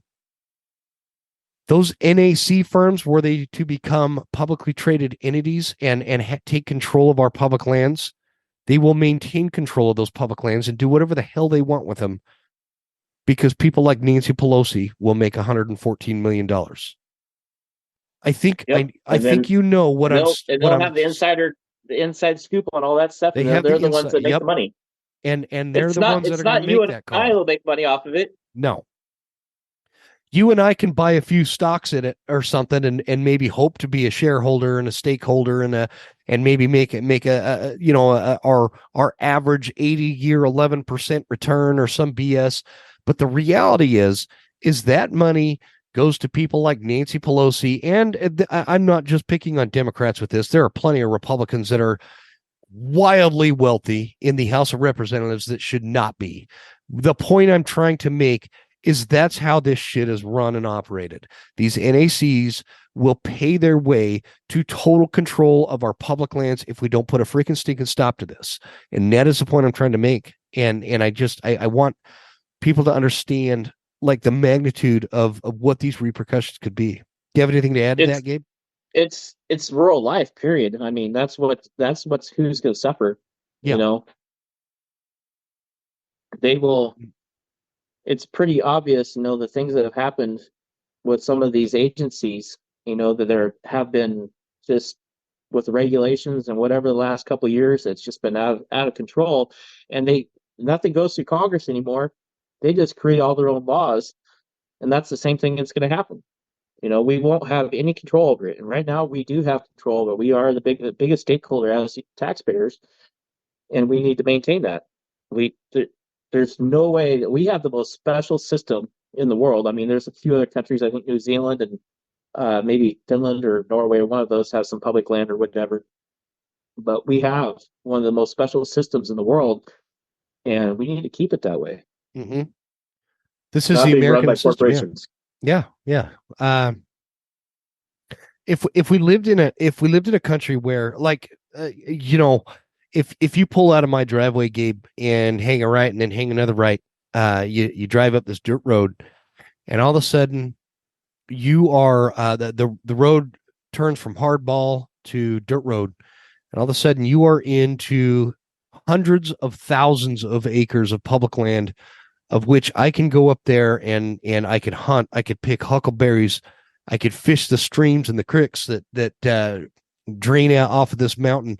I could cut timber for firewood for my place and heat my home with it. We can go up there and just enjoy nature. Hell, I could be a bird watcher, man. I could go up there and be a bird watcher and take pictures of birds like guys that know what they're doing with cameras like you know how to do. There's all this stuff that could come to an end, and that is the beauty of our system. There's nowhere else in the world that has. See, I could also drive 3 miles towards Missoula and hang a left, and I'm into another several 100,000 acres of public land. I could head a little north, and I'm into like millions of acres of public land, and I can cross back into Idaho, and keep going all the way over into Washington, and there's another several million acres of public land between here and there. It's just like I want people to really take into account how unique this system is. It is ours, and we are a free people. And so the reason why it's ours is because we are a free people, and we hold our government accountable. We are supposed to hold our government accountable. We don't anymore, but that's the idea. We hold our government accountable, and we get to enjoy these things because we are a nation of free people that believe in our ability to create our own destiny. And if we don't have that public land, are you really free? If you can't get a No, $30 deer tag and go up into the mountains without owning thousands of acres of land, of private land, are you really free? I, people might consider it free, but I wouldn't. I wouldn't. I wouldn't. I look at the Europeans and what they have to do just to get a hunting license. Like, you have to essentially have this aristocratic, almost royalty status to be able to hunt in Europe. And Yep, and and or that's the way.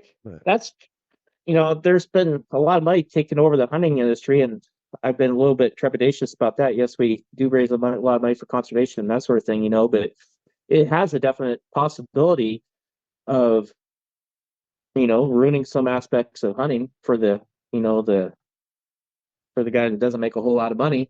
yeah, But this if you're type of not thing Nancy here, Pelosi with $114 million, we can't afford to go to hunt a $30,000 elk, yeah. Well, right? and the thing of it is if something like this natural asset company happens, it's just going to take it to the whole next level. I mean, they could charge you for water or air that you breathe. I mean, how else are they going to make money off of it? They say they Yeah, have $125 trillion in asset, market there. Where are they going to come up with that? They're I going know. to How assign are a that? value. That's a They're great going to assign a point, Gabe. value to the air and the water. Gabe, that's a powerful point. Like, how are they going to generate? Because they're going to have shareholders. They have to show a profit in order to be Mhm. held accountable by these shareholders. How are they going to generate revenue to on these quarterly meetings answer to their shareholders as to why they're whether profitable or not profitable? Like, what is do you have an answer? I don't mean to keep dragging this on, but what is the idea there? How are they going to Well, it generate has to revenue? do with that ESG, the environmental social governance. That's really uh, looped in with this. And so basically, that air and water and the land is going to be worth more. It's almost like a natural cryptocurrency. It's kind of strange how they're going about this, but Oh, okay. it's going to be worth more the less human interferences with it. Interesting. That's and Interesting. they're And then they're doing it with also, climate I'm change. So they're sure. like, you Go know, ahead. because I'll just take it from the private property perspective. Like I brought up my place in Alaska not having mineral rights, but they could be like, well, you got an Airbnb, you got a little cabin on this place. That doesn't go along with what we consider, you know, equitable, you know, whatever the social justice, Yeah, environmental yeah. justice, whatever for climate change, and be like, you can't operate that. You know, it's not a stretch. Hmm. This is scary stuff. We might have to revisit this, Gabe, and like keep doing episodes kind of centered around this so people are aware of what's going on with it and how it's materializing. Uh it's I've been scary. digging Like into it every day. I mean, when I'm I know not you working on the sent it. train, I've been watching videos and whatnot, and it just gets deeper and deeper the more I look at it. I'm going to listen to that podcast that you sent me, and so I can kind of find out a little bit more. When you do a podcast, you tend to get inundated with all sorts of different. Every hunter has like their own concern, and I like that people send me that because I can't just sit there all day long and like I have a day job, man. I can't sit there and research what the hell the next threat to hunting is or public land or whatever. So it's really nice but I gotta say, like some of them are not something that's within my wheelhouse. And so when you sent Mhm. that to me, I was like, okay, I'll check this out. And then it was like 2 days later, I finally clicked on that link and I started reading into it, and I'm like, man, he's onto something with this. This is actually legitimately scary. This really is something that is a threat to the future of our way of life as hunters and being self-reliant and enjoying the freedoms of public land. Even as private land, I'm a private landowner. We own our 15 acres here. I don't want some NAC saying that they have ownership of the air or the minerals underneath because I do own the mineral rights on my place. Well, I mean, I just the thing, you're right below the federal land. So say they Yeah, have a lease on it, or whatever else, and they're like, well, your spring water comes from the mountain that we own, and so and we're now you got to taking pay. that now. Yeah, now Yeah. you got to pay us, or we're taking it. Or what if they're like, well, in order to satisfy our shareholders, we have to log all this land, this timber, and they remove all that timber, and it I don't care what anybody says. If when you remove timber in mass quantities on a mountain, it changes the dynamic on the mountain and the flow of wild game and the flow of everything else. Sometimes it's for the better. Good management of forest includes a lot of logging, and the problem is when it's revenue driven like that. I feel like they take a swath of that out, and like, don't get me wrong, I hate it when the bears get my chickens, but I love having bears on my property. I love that because I put my cameras all over the property, right? And I love getting my little notification when my cell cam goes off and it's a freaking bear. I love it. I don't know.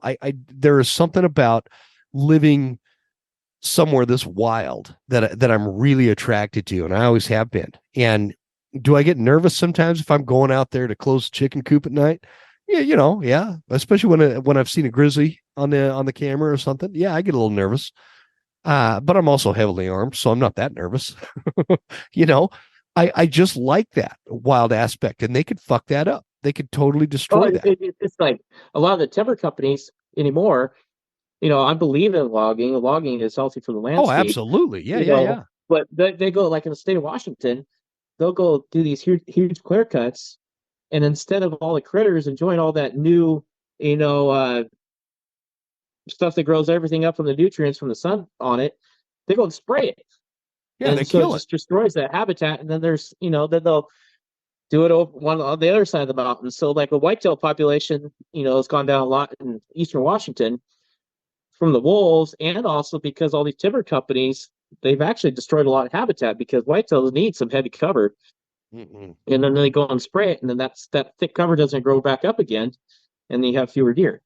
Yeah. And Oh, what's yeah. there, the wolves eat. Yeah, yeah. And then the wolves go into a downturn, and man, this is why I say you cannot let wildlife manage itself anymore. Those days are about 185 years past due. It just doesn't. It doesn't work. It And doesn't make. we don't want corporations managing our We wildlife. don't, especially when they are being held accountable by shareholders that own stock in these companies and they demand their stocks provide them with returns. Gabe, what do you see? I'm super curious because again, we've been friends and I don't mean to try to bring you into the mud of politics and whatnot. But if you're willing, what do you see coming up this year in terms of like, we've got an election year. Things are very tumultuous. We've got things like these NACs and Washington wildlife commissions threatening hunting. We've got Center for Biological Diversity and the Humane Society of the United States, and we've got this really extreme left wing party out there trying to shove things down our down our throats in terms of a lifestyle that we don't accept. What happens this coming year? Do you have like a Well, if I've learned anything in the last 5 years, that is, if I don't expect it, it's probably going to happen. That's true. Yeah, expand on that a little bit. Oh, you went blank there. Yeah, Gabe, can you still hear me, buddy? Yes, I can. There you are. You're back. I think. Can you expand on that? I think we have two modems here, and my cat just unplugged this one. Hang on, bear with me. Just expand on your point. I'll be right back and I'll go plug it in real quick. Sorry.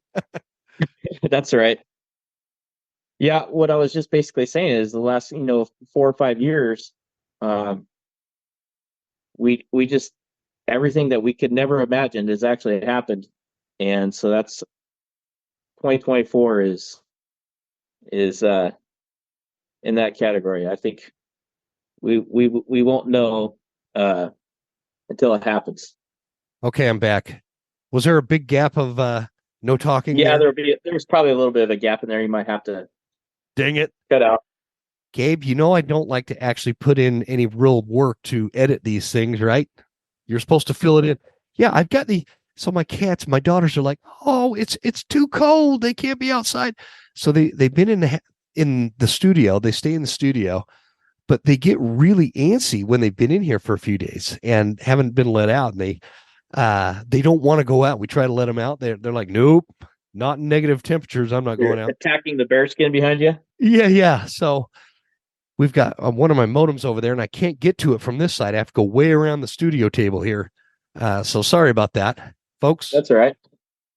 All right. So what were we talking about? Now I'm totally sidetracked. 2024 and who knows what's going to happen, because I think nothing is off the table right at this point. I mean, they're gonna do whatever it takes to get what their agenda is and what they want for the upcoming election, and who knows what's going to happen. Are you like on that note? That's right. I remember I asked you that question, and I'm legitimately curious what people think, because I see things like that are hopeful for America. When I go out into the general public, especially in small town Montana, small town Idaho, people are so friendly towards each other. I've got people that are helping their neighbors plow all the snow we're getting. We've got neighbors buying groceries for some of our less fortunate neighbors. We've got people looking out for each other, checking in. Hey, my pipe burst because of these temperatures. Hey, my husband's a plumber. I'm sending him right now. All these things, like in person, I see this greater part of humanity taking place, and it like fills my heart with confidence that we have this great future. But then you get online, or you watch the news, or you see some of these reports of these protesters shutting down entire streets in Seattle over shit that they don't even know anything about. And I worry, and people throwing temper tantrums over what presidential candidate is gonna like not be on a ballot or is on a ballot, which I think we have an extreme wing of one of the parties trying to keep somebody off a ballot, and obviously anybody that pays attention knows I'm talking about Trump. Got with what's going on in like Colorado, and what was that other state? Was it Vermont or New Hampshire, somewhere? Not New Hampshire. Minnesota, I think. Was it Was it Minnesota? Minnesota? No, I think it was I thought they were Maine, trying to or there. maybe Maine. they are. I It was I don't Maine. know. Was it Maine? It was Maine. Yeah. Anyway, you see that stuff, that is not, I'm sorry, if you're stupid enough to think, and this is coming from a guy who is not like some diehard Trump fan, but if you're dumb enough to think that January 6th was an insurrection, you have no business being in this conversation, because that's not what an insurrection is, and you don't know what an insurrection is, and you don't have any business talking about it. See, And normal sane people are just usually too busy running their lives and yeah, being normal sane people, but they need to get yeah, involved. We're they at need to that get point now involved. that they need to get involved. And again, I'm not like a diehard Trump supporter, but I'll tell you, man, I'd much rather have that guy than Biden.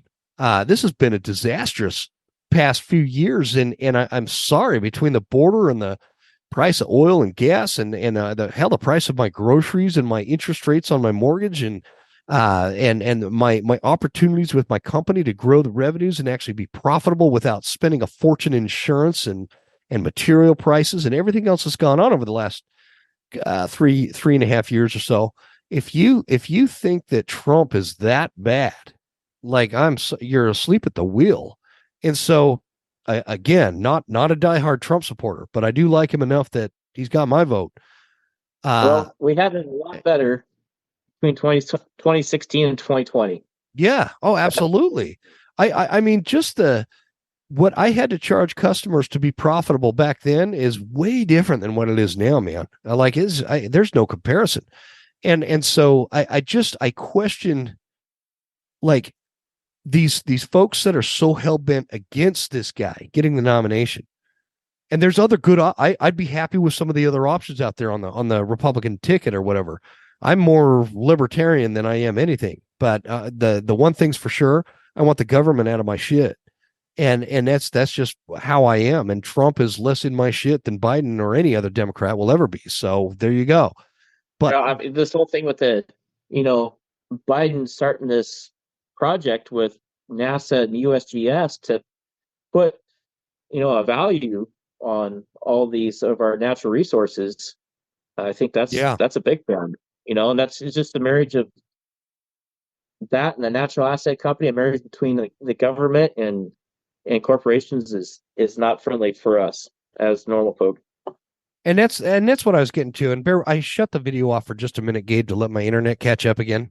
We're kind of bugging out there. It is like, are you worried for 2024? Are you worried this year? Oh, definitely. I mean, yeah, I don't even try to think. You just gotta prepare for the worst and plan for the best. You know, And did I I did I think kind of that's did I repeat that question? Because I got sidetracked with the cat unplugging the modem. yeah, that's all right. I repeat my question. I repeat stuff every day, so that's Well, just it normal life happens. for me.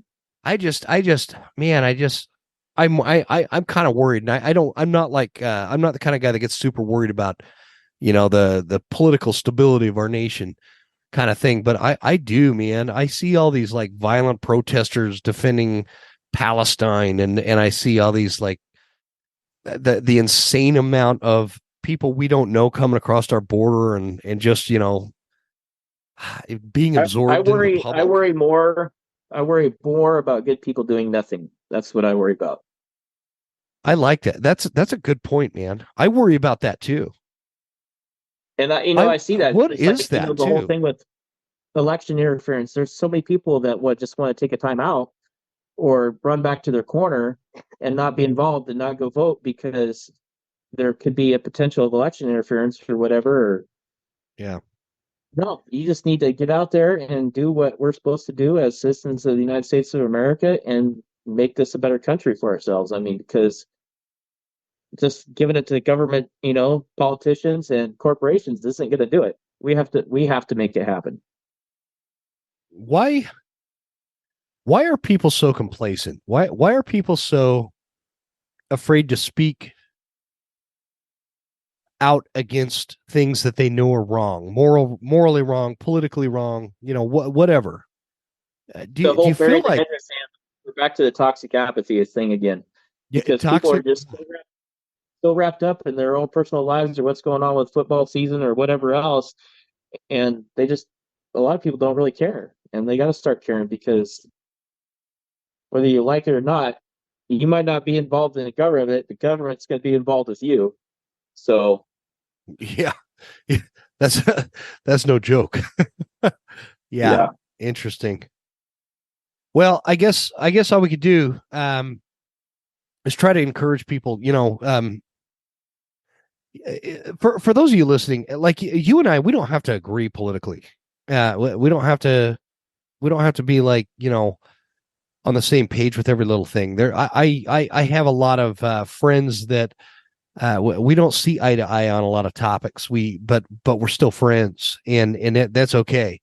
Like I don't believe Gabe should be living in Western Washington anymore. I think he should be living in Montana, but we're still friends, right? And so we have this disagreement. No, I'm kidding. But hey, a couple of my best friends are hardcore liberals. it's funny you say that. One of my wife and I, we have our best friends. In fact, they just moved to Oregon recently, and I've been giving them a hard time ever since then. But they're I wouldn't say they're liberals, but they are Democrats. They're like, get the vaccine and Biden's great and we love electric cars kind of thing.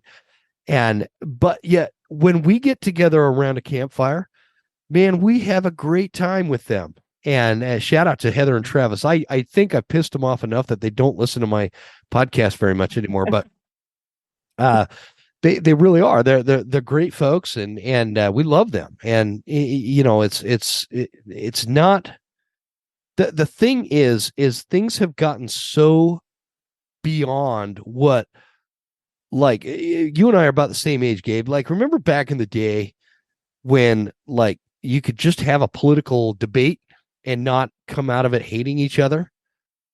The Yep. left has been hijacked by these nutballs that have taken the Democrat Party so far extreme to the left that there's like no real recognition of what the Democratic Party was in The like the 80s Democrat and Party 90s. used to be like the party of tolerance. Well, they're the Yeah. party of intolerance at this point. Oh man, they're the most bigoted people I've ever met in my life. Like, I'm sorry, they are. And not the normal average run of the mill Democrat. I'm talking about the people in the media, the Hollywood leftists, these folks that run around and act like they've got moral high ground, or some philosophical hierarchy of intelligence, or whatever you want to call it. Well, I won't get into that. That's a whole other podcast. But the point is like, if you look at like Bill Clinton is not leftist enough to ever be nominated for the Democratic Party presidential ticket in 2024. And you compare that to Ronald Reagan. Ronald Reagan would make a great conservative candidate, and he was even before Clinton. So, like, who's changed? It's just Yeah. it's crazy. Anyway, man, I won't keep you anymore. I haven't recorded in a couple weeks, so it's good to get on and gab. And I've been like cooped up in my house with this ailment, and my We internet haven't keeps talked going hunting. down. What's that? I know we barely Yeah. talked hunting, man. We're gonna have. I think we're gonna have a lot of time to talk hunting in the future, though. Yes, we will. We're So gonna have to. We're gonna. There's a mountain I'm gonna have to go show you a couple spots on. I think heck yeah, man. I'll take you up on that. you can go shoot a big whitetail on it while I go chase mules. Yeah, sounds good. Sounds good. Or we can go vice versa. I get big mule deer right here on the, or not mule deer, whitetail right here on the property. But uh, I've got a couple muley spots dialed in, man. But they're tougher for me. I have a harder time. The mule deer I grew up hunting, totally different because I grew up in Utah, totally different country, Oh totally yeah. different. And their behavior is quite a bit different than it is here. Plus, they don't have wolves chasing them around. So I know how to. I can always find a big mule deer buck in like Utah or Colorado, but I can't find them as often as I can, or up here as I did there. And I've been here It's for 20 plus years. yeah. That's all the mountains with all the trees on them in western Montana and how thick it is. It can be, Yeah, and especially with the numbers of critters anymore, it's a needle in a haystack. But spend yeah, enough time out there. That's what hunting is all about. That's what success is time and experience, and the Oh more yeah. time you spend in the woods, the more experience you got. So it's Time, all about time, time. spend time Yep. out there. That's exactly it, man. That's my biggest advice to all hunters. I get hundreds of questions a week. What do I do to be a good hunter? Kind of thing. Or I'm just getting into it. Got to have time. If you're Yep. going to commit one Saturday in September to chase elk, you're probably not going to notch a tag. And that's not Or being even mean. just, Yeah. I mean, even just going out and going on an hour or a 2 hour hike in the woods, and just paying attention to what's out there and what's going on, that you learn something every time you're out there. Yeah. Yeah. No, exactly. Yep. Time, and every once in a while you get that guy that just gets super lucky out of the blue, and that's okay too. I'll take luck anytime I It, can get it, it, but I it, it just it doesn't doesn't happen come to my me way. near enough. No, I mean it never happens to me, man. All right, brother. Well, I appreciate you joining me. I'm going to put this episode out quick, and we're going to have like your Instagram in the show notes. I'll put those links so that people could comment on the natural asset companies, the NACs being voted on by the SEC. All that stuff will be in the show notes. So, folks, please take the 10 or 15 minutes to jump on there and write a quick comment It and doesn't even take oppose that this. 5 minutes, Yeah, and you can 5 do it. minutes. Yeah. And really, folks, I mean, who doesn't have 5 minutes? Just take 5 minutes, send a quick email, be heard. Don't be complacent. Be heard. Get Be your involved. voice. Yeah, be involved. Do something. We've all got to start taking a part in this, or this thing is going to fall apart right in front of us. And this NAC issue is a major problem going forward, as if we value our public land and our hunting lifestyle and just overall freedom. Access to public lands is freedom. They don't have that in other countries. So, but Gabe, any closing thoughts, brother, before I let you go? No, just encourage people this year to, pay attention to what's going on around them and be involved in their different state and, federal elections and issues, the hunting rights that come up, the state of Washington. There's a lot of guys that are getting involved. It's good. It never used to happen, and I'm pretty happy to see it. But I think we're at the point now we got to start breaking open our pocketbooks, and I hope some organizations start doing some fundraising and Yeah. getting a war chest build up of money to build hire our own attorneys and do whatever we got to do. But Yep. I stay agree. involved, and Yeah. the biggest Yes. thing. Stay involved. No, I appreciate that. That's really good information. I think I think you nailed it. There is a lot. It goes back to that quote from that Full Metal Jacket. It's a big shit sandwich, and we all have to take a bite, and we really do. Yep. So, ladies and gentlemen, I know that I am going to get some hate mail off of this episode, and just to streamline that, I'm sorry. You can send that to jim@thewesternhuntsman.com. That is jim@thewesternhuntsman.com. And if you want to just let me know how mad you are, you could send me that email. Also, if you liked it, if you like this episode and you like some of the content we talked about, we touched on some things that are not normally touched on in this show. Again, jim@thewesternhuntsman.com. If you like the show, please write us a good review at Apple iTunes. It really helps us with the algorithms and everything else that helps the show grow. You guys have been doing a great job with that, and I really appreciate it. If you don't like the show, shut up. Don't tell anybody. We don't. Nobody wants to hear your negative opinion. We only want to hear your good shit. Right, Gabe? Yep. Thanks, brother. I appreciate it. No, I appreciate it. Thanks for joining me, man. Let's keep in touch and do this again for sure. I appreciate it. Yes, and I'll keep you informed if I see anything else that pops up, and if anybody has any questions, they can get a hold of me too, either Facebook or Instagram. Yep. Sounds great. All right. Talk soon, brother. Thanks. Take it easy.